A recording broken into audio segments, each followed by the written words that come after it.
کشمیر کی صدیوں پرانی اور ماحولیاتی اعتبار سے نہایت اہم کریوا زمینیں ایک بار پھر خطرے میں ہیں۔ غیر قانونی مٹی، ریت اور بجری کی کھدائی کے معاملے پر نیشنل گرین ٹریبیونل نے سخت نوٹس لیتے ہوئے مرکزی سطح پر جانچ کے احکامات جاری کر دیے ہیں۔ نئی دہلی سے سامنے آنے والے تفصیلات کے مطابق ماحولیاتی کارکن ڈاکٹر راجہ مظفر بٹ کی جانب سے دائر کی گئی درخواست پر نیشنل گرین ٹریبیونل کی پرنسپل بینچ نے 6 فروری کو سماعت کی۔ بینچ کی قیادت چیئرمین جسٹس پرکاش سریواستو کر رہے تھے، جبکہ ماہر رکن ڈاکٹر سینتھل ویل بھی شامل تھے۔ درخواست میں موقف اختیار کیا گیا کہ ضلع پلوامہ اور بڈگام میں تقریباً 1000 کنال کریوا زمین کو غیر قانونی مائننگ کے باعث نقصان پہنچا ہے، خاص طور پر پلوامہ کے زاڈورا اور رنگین کلترے، جبکہ بڈگام کے چاڈورا کے کچھ علاقوں میں مٹی، ریت اور بجری کی غیر قانونی نکاشی کی گئی۔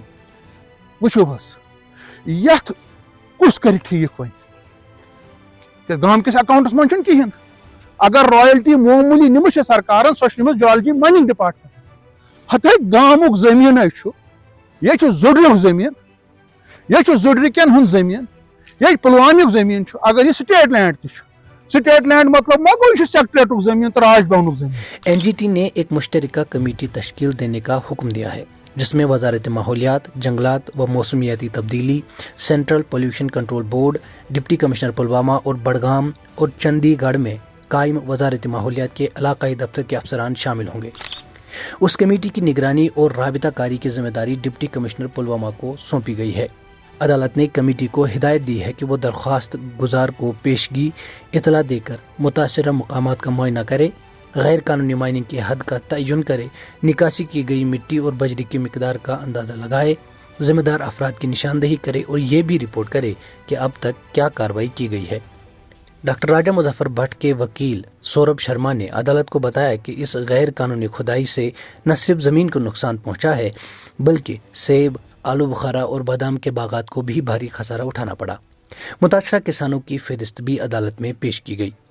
ڈاکٹر راجہ مظفر بٹ کے مطابق ان کے وکیل نے زاڈورا اور کلترے سے جیو ٹیگ شدہ تصاویر بھی پیش کی اور مائننگ ڈپارٹمنٹ کی جانب سے RTI کے تحت دی گئی سرکاری جواب بھی ریکارڈ پر رکھا، جس میں کہا گیا تھا کہ اس مائننگ کے لیے ماحولیاتی منظوری درکار نہیں تھی۔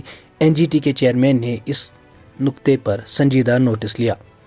ٹریبیونل نے تمام فریقین کو نوٹس جاری کرتے ہوئے مشترکہ کمیٹی کو ہدایت دی ہے کہ وہ ماحولیاتی کلیئرنس کی صورتحال کا بھی جائزہ لے اور تدارکی اور تادیبی اقدامات کی سفارش کرے۔ کمیٹی کو 10 ہفتوں کے اندر اپنی رپورٹ پیش کرنے کا حکم دیا گیا ہے۔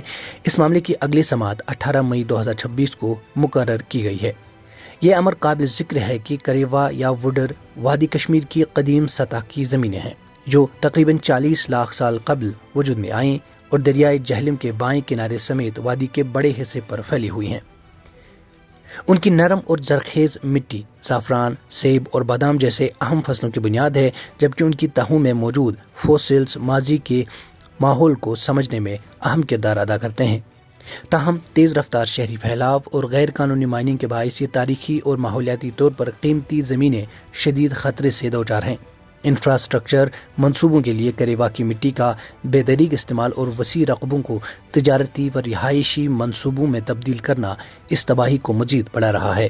کشمیر وادی جو ہے وہ ایک زمانے میں ستیسر ہوا کرتا تھا، مطلب ایک بڑی سی جھیل تھی یہ، یا ایک چھوٹا سا سمندر کہہ سکتے ہیں، اور جب 10-15 لاکھ سال پہلے اس کا پانی باہر نکلا خادن یار سے، پھر یہ وادی وجود میں آئی۔ آپ دیکھ سکتے ہیں کریواز کی شکل میں آگے، اور یہ بہت ہی زیادہ فرٹائل لینڈ ہے۔ یہ ہاں اریگیٹڈ نہیں ہے، اس میں نیچرل اریگیشن ہوتی ہے، اس میں نیچرل پورا جو رین فیڈ ہے، یہ کہیں کہیں اریگیشن بھی ہے، بٹ زیادہ تر یہ ان اریگیٹڈ ہے۔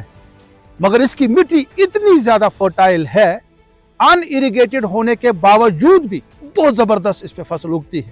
ترقی کے نام پہ، ڈیولپمنٹ کے نام پہ ان کریواز کو تباہ اور برباد کیا جائے۔ اب سوال یہ ہے کہ کیا NGT کا یہ کارروائی کریوا زمینوں کو بچانے میں مؤثر ثابت ہوگی، یا وادی کا یہ قیمتی قدرتی ورثہ مزید سکڑتا چلا جائے گا؟